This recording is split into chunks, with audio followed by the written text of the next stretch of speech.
क्या जानवरों के अंदर भी फीलिंग होता है, अर्थात उनके फैमिली में या कोई मर जाता है या कोई दुखद समाचार होता है तो वो भी क्या इंसानों के जैसे दुख प्रकट करते हैं। जानवरों के इन इमोशन पे वैज्ञानिकों का एक विवादित प्रश्न उठता है। वैज्ञानिकों का मानना है कि इस जानवर के अंदर भी इंसानों के जैसे फीलिंग होते हैं, लेकिन वो लिमिट होते हैं। इस वीडियो में मैं कुछ इसी प्रकार के जानवरों के इमोशंस के बारे में बात करने वाला हूँ, जिसको सुनकर आपकी होश उड़ जाएगी।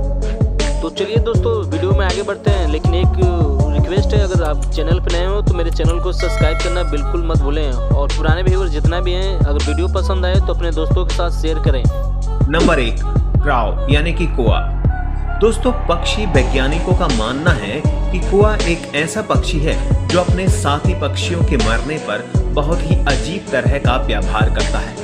ऐसे में कौए का एक झुंड आपस में मिलकर बहुत तेज आवाजें निकालने लगता है। कुछ लोग इन्हें इनके शौक मनाने का तरीका समझते हैं, पर इस बात पर कई मतभेद भी हैं। अमेरिकी वैज्ञानिक डॉक्टर कैली स्वेट ने कौओं पर एक प्रयोग किया था। डॉक्टर कैली कई दिनों तक कौओं को मूंगफली खिलाती रही। फिर एक दिन वह अपने साथ एक नकली कौए के मृत शरीर को लेकर ठीक उसी जगह पहुंच गई जहां वो उन्हें मूंगफली खिलाया करती थी, लेकिन उन्होंने अपने मुंह पर एक डरावना सा मास्क लगाया हुआ था। डॉक्टर कैली के हाथ में कौए की लाश को देखकर कौओं के झुंड ने जोर जोर से चिल्लाना शुरू कर दिया। ऐसा लग रहा था जैसे उस मरे हुए कौए को देखकर सारे कौए अलविदा कह रहे हों और एक दूसरे को उस डरावने इंसान से सतर्क रहने के लिए बता रहे हों। इस एक्सपेरिमेंट के परिणामों ने वैज्ञानिकों को चौंका कर रख दिया।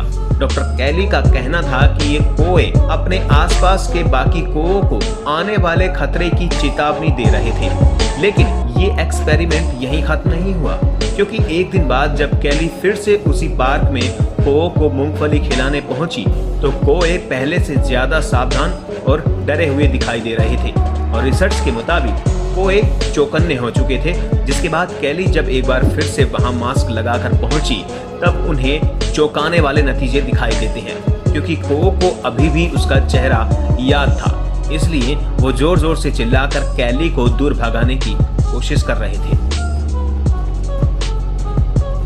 नंबर 2, लंगूर मंकीज। लंगूर बंदर अधिकतर भारत में पाए जाते हैं, और वैज्ञानिकों द्वारा की गई एक रिसर्च के मुताबिक लंगूर भी बिल्कुल इंसानों की तरह ही किसी की मृत्यु पर शोक मनाते हैं। इस परीक्षण में वैज्ञानिकों ने एक रोबोट लंगूर का इस्तेमाल किया और उन्होंने उसकी आंखों में कैमरा लगाकर उसे जंगल में बाकी के लंगूरों के बीच में छोड़ दिया। जिसके बाद एक लंगूर इस रोबोट को अपना कोई साथी समझकर उठाता है और फिर उसे पेड़ से नीचे छोड़ देता है। जब उस लंगूर को उसमें कोई हरकत दिखाई नहीं देती तो उसे लगता है कि उसकी मृत्यु हो चुकी है, और फिर उसके बाद जो होता है उसे देखकर आपका दिल भी सहम जाएगा, क्योंकि उसके बाद सभी लंगूर उस रोबोट लंगूर के पास इकट्ठा हो जाते हैं और फिर उसे गले लगाकर रोने लगते हैं, और फिर सभी एक दूसरे के कंधे पर हाथ रखकर एक दूसरे का हौसला बढ़ाते हैं, बिल्कुल इंसानों की तरह। और इसके अलावा उस रोबोट को मृत समझकर एक मादा लंगूर अपने बच्चे को गले लगा लेती है। ये सब देखकर कोई कह नहीं सकता कि जानवरों में इमोशंस नहीं होते, लेकिन इन बेजुबान जानवरों के साथ रोबोट को पेड़ से नीचे गिराया था, शायद ही वो इस दुख को कभी भूल पाएगा।